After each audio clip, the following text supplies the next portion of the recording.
Trading icon के एक और वीडियो के अंदर आपका स्वागत है। सो आज की वीडियो के अंदर हम बात करेंगे सपोर्ट एंड रेजिस्टेंस के बारे में कि सपोर्ट एंड रेजिस्टेंस क्या होता है, किस तरीके से हम सपोर्ट एंड रेजिस्टेंस का यूज़ करते हैं ट्रेडिंग में एक ट्रेड को प्लेस करने में। और अगर आप बिगिनर हैं तो आप किस तरीके से सपोर्ट एंड रेजिस्टेंस का यूज़ कर सकते हैं अपने ट्रेड को करने में और एक आपके लिए कैसे हेल्पफुल हो सकता है, जानेंगे कंप्लीट डिटेल इस वीडियो में। तो दोस्तों सबसे पहले देखते हैं कि सपोर्ट एंड रेजिस्टेंस होता क्या है। सपोर्ट दोस्तों उसे बोलते हैं जहाँ पर कोई चीज़ आकर ठहरती है, यानी कि कोई चीज़ ऊपर से आ रही है तो वो कहाँ पर रुकेगी, उसको दोस्तों हम सपोर्ट बोलते हैं। यानी कि दोस्तों ये हमारा एक सपोर्ट लेवल है और ऊपर से कोई चीज़ आ रही है तो ये एक सपोर्ट के ऊपर रुकेगी, उसे दोस्तों हम सपोर्ट बोलते हैं। रेजिस्टेंस दोस्तों उसे बोलते हैं जहाँ से कि प्राइस जो है नीचे की तरफ आएगा, यानी कि जहाँ से प्राइस टकरा कर नीचे की तरफ आएगा उसे दोस्तों हम रेजिस्टेंस बोलते हैं। यानी कि दोस्तों एक एग्जांपल के थ्रू दोस्तों अगर मैं आपको समझाऊं तो दोस्तों आप एग्जांपल के लिए समझे कि आपके पास एक बॉल है, ठीक है ना, एक बॉल है, क्रिकेट बॉल है और उसको दोस्तों आप उछालते हो तो वो कहाँ पर जाएगी दोस्तों, वहाँ तक जाएगी जहाँ तक उसकी क्षमता है, जहाँ तक कि उसका रेजिस्टेंस है।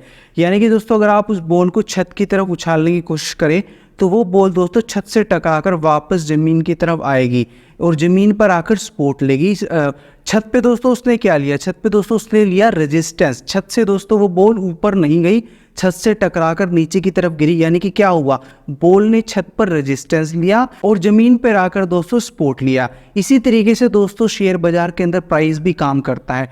कहीं पर दोस्तों आप देख सकते हो कि कहीं पर दोस्तों प्राइस ऊपर जाकर नीचे की तरफ आता है तो कहीं से प्राइस दोस्तों नीचे जाकर ऊपर की तरफ जाता है। इसी दोस्तों बेसिकली हम सपोर्ट एंड रेजिस्टेंस बोलते हैं। और ये किस तरीके से काम करता है और हम इसका किस तरीके से यूज़ कर सकते हैं अपनी ट्रेडिंग के अंदर और ये कैसे हमारे लिए हेल्पफुल हो सकता है, जानेंगे कंप्लीट डिटेल इस वीडियो में। तो चलिए दोस्तों स्क्रीन की तरफ बढ़ते हैं और जानते हैं किस तरीके से सपोर्ट एंड रेजिस्टेंस को हम देख सकते हैं और मार्क कर सकते हैं। ये दोस्तों समझते हैं किस तरीके से सपोर्ट एंड रेजिस्टेंस को हम चार्ट के अंदर देख सकते हैं और किस तरीके से ये हमारे लिए हेल्पफुल हो सकता है हमारी ट्रेडिंग को आसान बनाने में। तो दोस्तों चार्ट पे देख सकते हो हमने निफ्टी 50 का इंडेक्स का चार्ट लगाया हुआ है। यहाँ पे दोस्तों हमने सपोर्ट एंड रेजिस्टेंस को समझाने की कोशिश की है।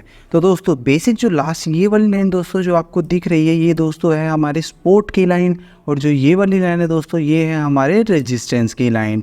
ये दो लाइनें दोस्तों हमको यहाँ पे देखने को मिल रही है। दोस्तों कोई भी लेवल जो होता है ना, जैसे कि मान के चलो ये रेजिस्टेंस का लेवल है या सपोर्ट का लेवल है, कोई भी दोस्तों वो सीधी लाइन नहीं होती। जैसे कि दोस्तों आप देख सकते हो काफ़ी जगह दोस्तों आपने ये चीज़ नोट की होगी, जैसे रेजिस्टेंस की जगह पे दोस्तों एक लाइन दोस्तों हम डाल देते हैं। ये दोस्तों बेसिकली एक लाइन है। रेजिस्टेंस या सपोर्ट एक तरह का जोन होता है दोस्तों। कहीं पे भी अगर आप सपोर्ट एंड रेजिस्टेंस को मार्क कर रहे हो ना तो वहाँ पे दोस्तों वो एक जोन होता है, कंप्लीट जोन होता है। जैसे दोस्तों हमने यहाँ पे तो ये मार्क किया हुआ है ना, वो एक रेजिस्टेंस है, यानी कि एक जोन के अंदर रेजिस्टेंस है कि प्राइस इस जोन से कहीं से भी रिवर्स हो सकता है।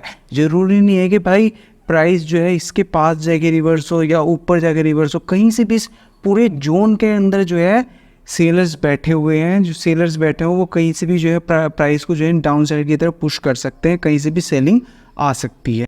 तो अब देखते हैं दोस्तों किस तरीके से हम इसका यूज़ कर सकते हैं ट्रेडिंग के अंदर। दोस्तों कभी भी आपको किसी भी तरह का ट्रेड लेना तो दोस्तों हमेशा आपको एक चीज़ का ध्यान रखना है कि जब भी दोस्तों आप लॉन्ग ट्रेड की प्लानिंग करें तो आपको प्लान करना है सपोर्ट के ऊपर। सपोर्ट के ऊपर दोस्तों, सपोर्ट के ऊपर आपको कोई भी लॉन्ग ट्रेड प्लान करना है। और दोस्तों कोई भी अगर आप सेल ट्रेडिंग की प्लान करते हैं तो दोस्तों आपको रेजिस्टेंस के पास कोई कैंडल बनती है तो वहाँ पे दोस्तों आपको क्या करना है, सेल ट्रेड की प्लानिंग करनी है। किसी भी सेल ट्रेड की प्लानिंग करनी है वो करनी है रेजिस्टेंस के पास।